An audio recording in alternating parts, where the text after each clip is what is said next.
கவலைப்படாம தைரியமா கர்த்தர் என் கூட இருக்கிறார்கள் நம்பிக்கையை மாத்திரம் மனதில் கொண்டு, தேவனுடைய வார்த்தை எனக்கு ஆதாரமா இருக்கிறது, கர்த்தர் எனக்கு சொல்லி இருக்கிறார், நீ வெட்கப்பட்டு போக மாட்டாய் என்று சொல்லி இருக்கிறார். என் வேலை ஸ்தலத்திலையும் கர்த்தர் என்னை உயர்த்துவார், என்னை மேன்மைப்படுத்துவார், என் தலையிலே கிரீடம் பூக்க பண்ணுவார்னு சொல்லி நீங்க நிச்சயத்தோடு மாறாத உறுதியோடும் தேவனுடைய வாக்குத்தத்தத்தின் மேல் வைக்கும் பற்றுதலோடும் கூட நீங்கள் விசுவாசித்து நிற்கும் பொழுது கர்த்தர் நிச்சயமாக உங்க தலையை உங்க ஸ்தலத்துல எல்லாம் உயர்த்துவார்.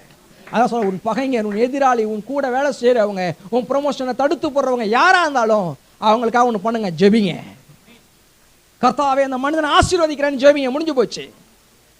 ஆசீர்வதிக்கிறேன், என் ப்ரொமோஷனை தடுக்க முடியாது, என்னை ப்ரமோட் பண்ணுகிறவர் கர்த்தர், என்னை மேலாக்குகிறவர் கர்த்தர், என்னை தலையாக்குகிறவர் கர்த்தர், என் தலையை உயர்த்துகிறவர் கர்த்தர், என் கொம்பை முளைக்க பண்ணுகிறவர் கர்த்தர். நான் வெட்கப்பட்டு போக மாட்டேன். எந்த மனுஷன் எந்த